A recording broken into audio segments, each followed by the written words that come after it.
Tuesday Seventh-day Adventists, a revival of original Adventism and ancient Christianity, presents Escape for Thy Life.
Good day, this is Brother Medina for Tuesday Seventh-day Adventist, and please let us start with a word of prayer. Gracious loving Father, please be with us and bless us with knowledge, with understanding, that we may know how to protect ourselves in the light of the current crisis that we are facing. We do thank you for your great love towards us, and we cast all our cares upon you because we know you care for us. Thanking you through Jesus Christ our Savior. Amen. Well, today our topic is the unknown revealed. The unknown revealed. And as we are in nature here, and nature still looks beautiful, the world today is in a crisis. We have said to you it would get worse in 2020. But never did we foresee that nations, whole nations, have to be shut down because of a terrible virus causing so many people to die. A lot of misinformation have been given about this from the mainstream media, the World Health Organization, the Center for Disease Control, and the National Institute of Health in the United States. You need to think for yourself. You need to study, and you need to actually protect yourself. This terrible virus, we are being told, that have struck us and caused us to be in a state of siege, is not a common cold virus. You would see on television, they tell you it's one of the many common coronavirus which gives us cold, but that is not true. This virus is a chimera. It has already been identified by scientists, even in China, from the Communist Party government, that this virus is a mixture of SARS, severe, acute, respiratory syndrome, MERS, Middle Eastern respiratory syndrome, also portions of HIV, and there are other bronchial viruses making up this virus, plus the coronavirus. So it is not an ordinary virus. When they tell you that, that is propaganda and that is not true. You need to be vigilant to protect yourself. So look at this first clip, which shows us that this is not true. Chinese doctors say autopsies of coronavirus victims suggest the deadly illness is like a combination of SARS and AIDS that can cause irreversible lung damage even if the patient recovers. The grim finding was reported on by Communist Party mouthpiece The Global Times on Friday, after a paper by Wuhan doctors published in the Journal of Forensic Medicine earlier in the week went viral on Chinese social media. The influence of COVID-19 on the human body is like a combination of SARS and AIDS as it damages both the lungs and immune systems, Peng Jiyong, director of the intensive care unit of the Jiangnan Hospital of Wuhan University in Wuhan, told the Global Times. Dr. Peng was commenting on the paper by Lu Liang, a forensic specialist from the Tongji Medical College at Huazhong University of Science and Technology, whose team had conducted 9 autopsies of coronavirus patients as of February 24. The autopsy results Lu shared inspired me a lot. Based on the results, I think the most important thing now is to take measures at an early stage of the disease to protect patients' lungs from irreversible fibrosis, Dr. Peng told the outlet. Pulmonary fibrosis is a permanent scarring of the lung tissue that can leave the patient chronically out of breath. The paper described an autopsy conducted on an 85-year-old man. It said there was apparent damage to the patient's lungs. Excess production of mucus spilt out of the alveoli, tiny air sacs in the lungs that absorb oxygen, indicating COVID-19, causes an inflammation response that damages deep airways and pulmonary alveoli. According to the Global Times, the paper said the patient exhibited similar pathological changes to those caused by SARS and MERS. Yes, my dear people. One of the ways we can look at protecting ourselves from this virus is to follow the example of Taiwan. Taiwan is so close to China, about 2.5 hours away, with over 23 million people. Yet they only have 47 cases where they should have had thousands. What happened? We know they moved quick, while the Chinese Communist Party did not move quick. They moved quick to protect their people. And furthermore, these Taiwanese people are wearing masks because they know masks do protect you from this virus. We want you to see here what this clip tells us about Taiwan. But democratic Taiwan has taken a very different approach to the coronavirus than mainland China, and it's kept the number of infections and deaths shockingly low. Based on the numbers, Taiwan should have been hit really hard by the coronavirus. In mainland China, there have officially been 80,000 infections. The true figure is probably at least a few 100,000 because there aren't enough healthcare workers or test kits to test all the people who are at risk. Not to mention the fact that the Chinese Communist Party has a keen interest in keeping the official count low. Taiwan's population is 1/60th of China's. Based on that, you might expect Taiwan to have at least 1,000 cases, but it only has 47. That's really few, especially given that millions of people travel between China and Taiwan each year. And especially given that the World Health Organization has excluded Taiwan from participating in WHO programs because of pressure from China. So why are there so few cases in Taiwan?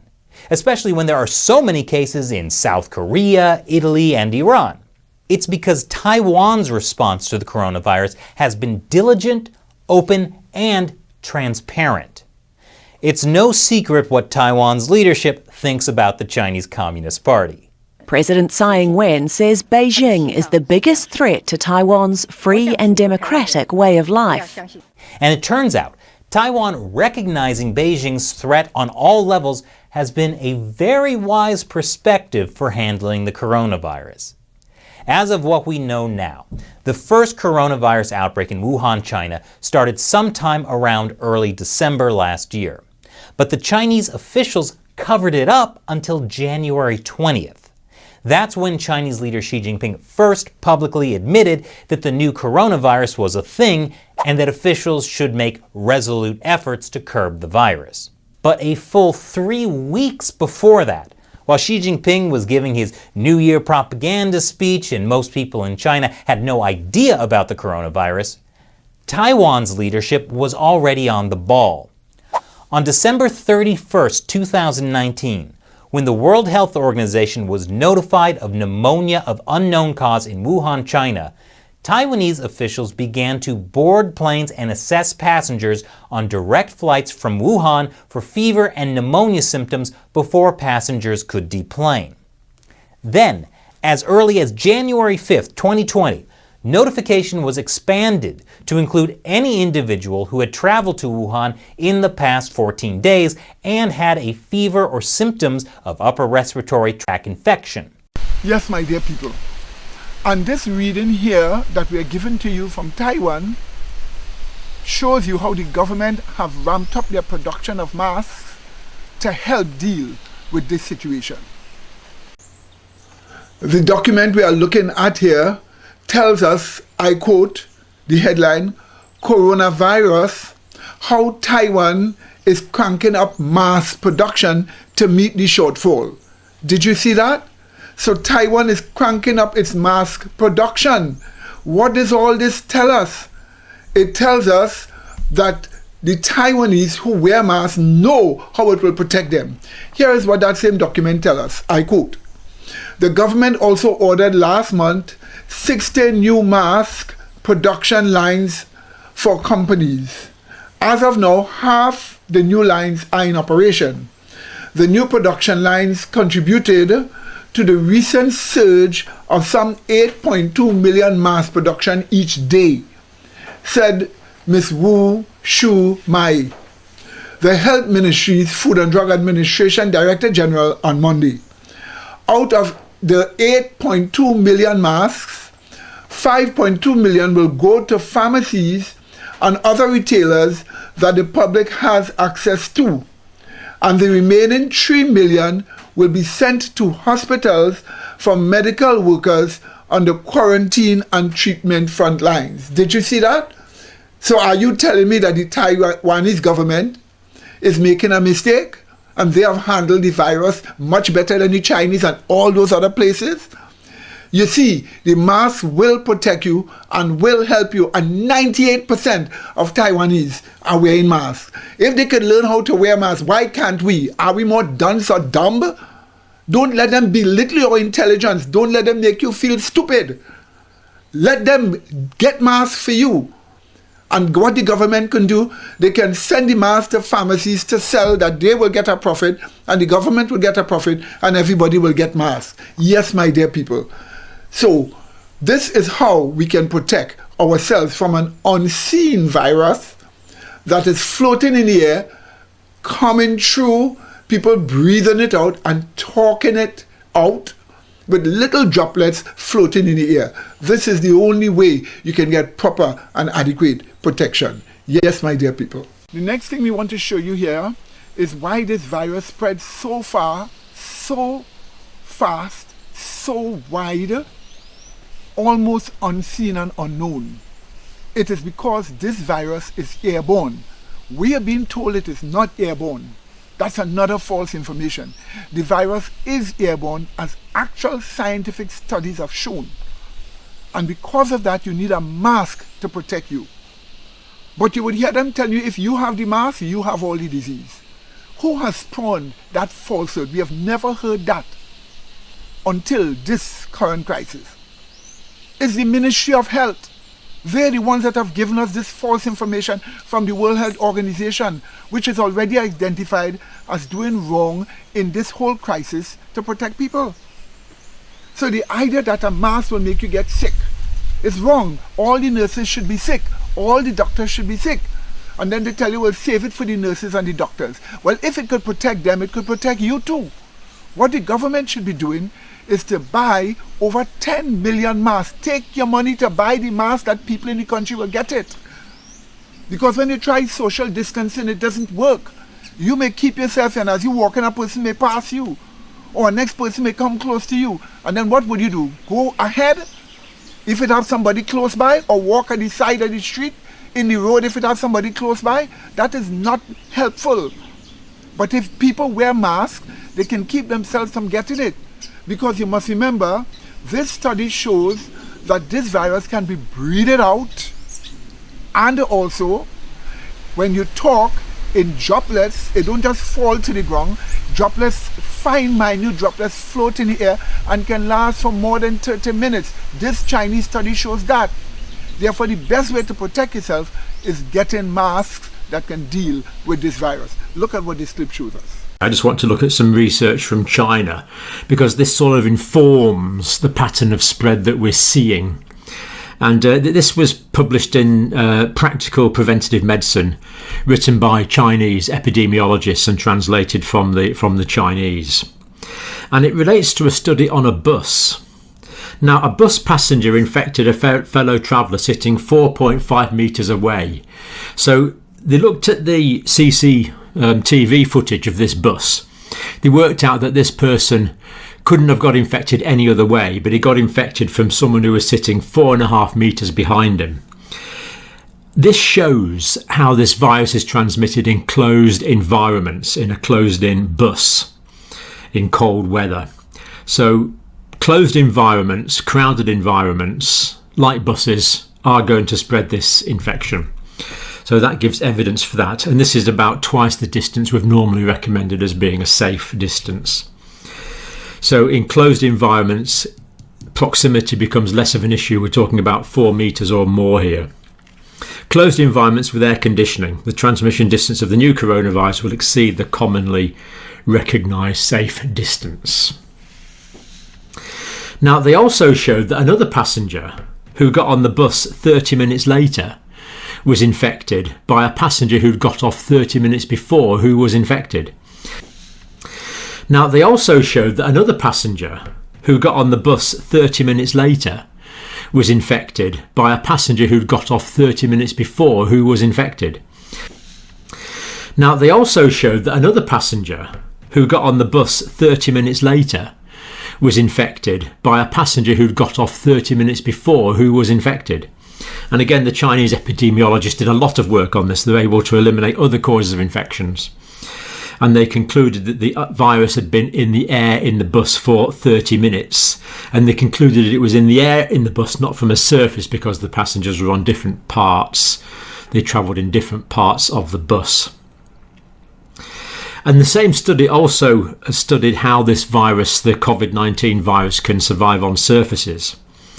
And it can last on surfaces at 37 degrees centigrade, 98 Fahrenheit, for 2 to 3 days on glass, fabric, metal, plastic or paper. So even when it's warm, it can survive for several days. So this does explain why we've seen spread in Singapore, Hong Kong and warmer parts of China and southern parts of the United States. So at lower temperatures, the assumption would be, although that's not published in this particular research paper, is that at colder temperatures it could survive for considerably longer than that.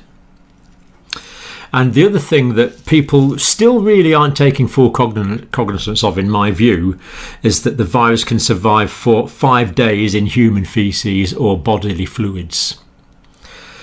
This clearly puts people working in drains and sewage facilities at a level of risk. And it also shows the massive importance of meticulous toilet-related hygiene. So when we look at this new data coming out of China now on the epidemiological modalities of spread, it does somewhat inform the rapid amount of spread that we are seeing around the world. Yes, my dear people, in this Chinese scientific document by the name of Coronavirus Can Travel Twice as Far as Official Safe Distance and Stay in Air for 30 minutes, Chinese study finds. This is what we are told in this document here. Let me read for you one of these statements from this Chinese scientific document. It said, they said the study proves the importance of washing hands and wearing face masks in public places because the virus can linger in the air attached to fine droplet particles. Our advice is to wear a face mask all the way through the bus ride, they added. End of quote. So you see, wearing masks are important. When they ridicule you and give you the impression that you have more disease because you are wearing the mask, because it's outside of the mask, as some of those health officials tell us, tell them that as it is outside of the mask and not on you, you have been protected. buy the mask. And if they tell you you don't know how to wear the mask, so you might handle it wrong, tell them teach you how to do it. Just as how they teach you how to wash hands, teach you how to wear the mask. Yes, my dear people. Again, the Chinese document tells us, I quote, "The researchers also found that none of those passengers in the 2 buses who wore face masks were infected." Did you hear that? Did you hear what we just read here? It says, the researchers also found that none of those passengers in the 2 buses who wore face masks were infected. They said it vindicated the decision to ask people to wear a face mask in public. End of quote. So let your government buy masks for you. Let them spend your tax dollars to buy masks to protect you. They can get 10 million masks, that people could at least get 2 masks, which they can secure to protect them. Yes, my dear people. And this is what the Chinese study shows us, despite what they are telling us in their propaganda on the news. Again, here is what the Chinese study shows us. It says this, quote, "Who said the patient who was not wearing a mask," notice this, "the patient who was not wearing a mask was likely to have inhaled aerosols of tiny particles breathed out by the infected passengers from the previous group." Did you just see that? So in other words, if you don't wear a mask, you can breathe in particles, but the mask can stop the particles. So don't let people fool you about mask wearing. If it could protect the nurses and doctors, it can protect you too. And it is not only they that need protection, you need protection too. And you must also remember, if you don't want to overwhelm the health establishment with sick people, then don't let people get sick. Protect them, so that the nurses and doctors won't have too much people to deal with. Yes, my dear people. That's the sense and the logic in wearing a mask. This virus can also be breathed out of an infected person through their nostrils, through their mouth, and it could spread in aerosols of air when a person talks to you. That's the mystery of how it is spreading so fast, and so wide. Look at this clip. Well, in this video, we want to consider the difference between droplet infection and aerosolized airborne infection. Now, when we breathe out, the air we breathe out has got a lot of moisture that we've picked up from our respiratory surfaces. And if there's any viruses or bacteria in our respiratory tract, we can breathe them out in these respiratory droplets of water. So here I am with my infection, and I'm going to breathe out these respiratory droplets. Now, most of them are fairly heavy and will fall to the ground or onto the surface I'm working with. That's important because if there's particles on a surface, like this, surface of a desk, shop counter, whatever it is, then I can pick those up with my hand as well and transmit them to my mucous membranes. So it can spread via surfaces, but very often in droplet infection, the infection goes right from the respiratory tract of the infected individual directly into the mucous membranes of the person that's going to get infected, notably the eyes, the nose and the mouth of the infected, of the person that's going to get infected. And the thing about this droplet infection is it's large droplets, they're quite heavy, most of them fall out of suspension quite quickly. If this person sneezes, if I sneeze over you, then it's going to blow it at you, that's going to help. If I cough at you, that's going to help. But the distances here are relatively short, so 1 metre to 2 metres is the sort of distance we're talking about for droplet infection transmission. So it's large particles, relatively short distances in our exhaled water. A lot of it falls onto the surface. That's why we have to be very careful with our hand hygiene in droplet infections. But aerosol transmission is different. Aerosol transmission is much smaller particles, and the particles can spread in the air in much smaller particles, and they can spread over time and distance. So here I am breathing things out, coughing, sneezing, even just breathing, and we get infected particles, bacteria or viruses in the air. Now if there's a wind, that will blow them in this direction,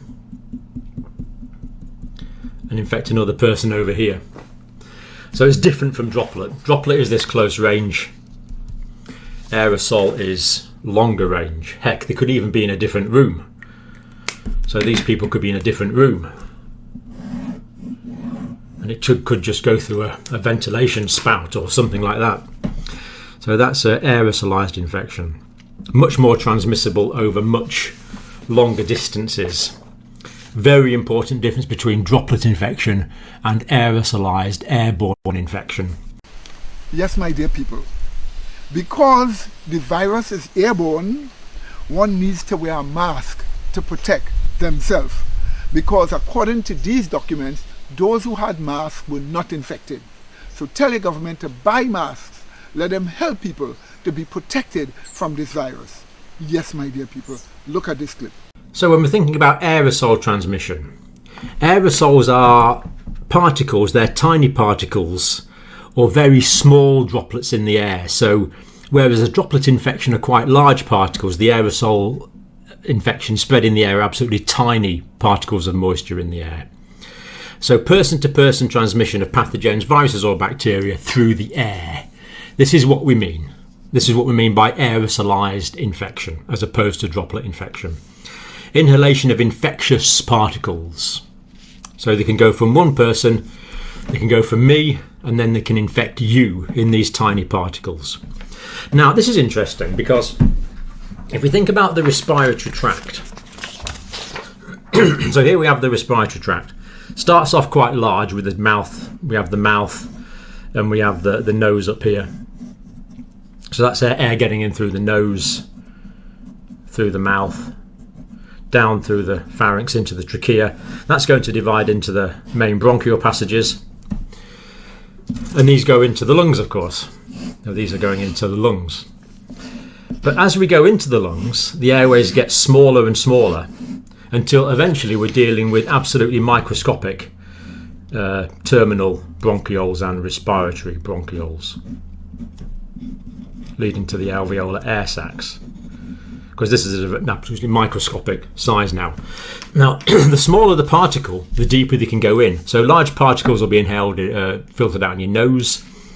Larger particles still filtered out here, but the very small particles will go straight down to the bottom. And they'll infect us right down at the bottom here. Or cause pathology right down at the bottom. This is the problem with small particles, they go straight into the lungs. They're not filtered out by the cilia and the mucus in the upper parts of the airway. So, inhalation of infectious particles. Now, up to 100 micrometers are inhalable. Now, microparticulates, PM10s, are less than 10 micrometers and can be inhaled down into the lung tissue, as we saw, right down into the alveoli or the bronchioles. Now, viral particles, if that's 10 micrometers, then a tenth of that will be 1 micrometer, and viruses can be 100 nanometers, which is a tenth of a micrometer. So they're 100 times smaller than that. So viral particles can go into the lungs, no problem at all. So anything smaller than 5 micrometers, smaller particles allow an airborne transmission. So bacteria are about 1 micrometer. Viruses are about a tenth that size, so they can go into the deeper parts of the lungs. So aerosol transmission can be transmitted via coughs and sneezes, or talking, or just exhaling. This is the difference.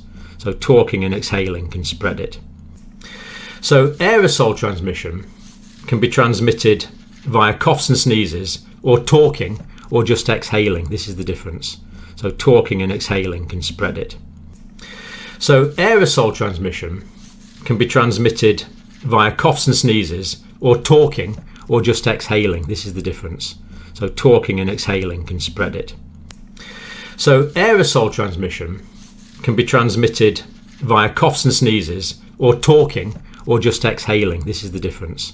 So talking and exhaling can spread it. And they can travel over distances. Airborne spread is over distance. And that depends upon the initial velocity. So if you cough or sneeze, that'll put it out quickly. It'll depend on the airflow going through air systems or fans. And it will also depend on the humidity. But this is the difference. It goes in the airflow. It flows in the air and it remains active over time and over distance. Droplet infection does not remain active over time and distance in the air. So you don't even need to be in the same room as the person that infects you with aerosolized airborne transmission. Finally, my dear brethren, the issue is not panic. They have said panic so much until they have made a lot of people lose their sense of urgency and their sense of vigilance. Make them think it is a normal thing. But you can't tell people just panic, panic, panic also like that. Show them what is going on, show them the facts. You don't have to depend upon the World Health Organization as if they have a monopoly of all the knowledge and of all the truth about the matter. Get your resources from other places and get your knowledge from other places too, and have a comprehensive policy with all of these things. Remember, God says He will not allow the plague to come near our dwellings, but He will help us as we do the right thing that He shows us. And you must get your masks and protect yourself. Don't let people talk into your face. Don't let them sneeze or cough into your face. Don't even let them breathe in your face. If you can smell their breath, then you're too close. And so likewise, my dear people, get a mask to protect yourself. And so may God bless you until we meet again as you protect yourself. In Jesus' holy name, amen.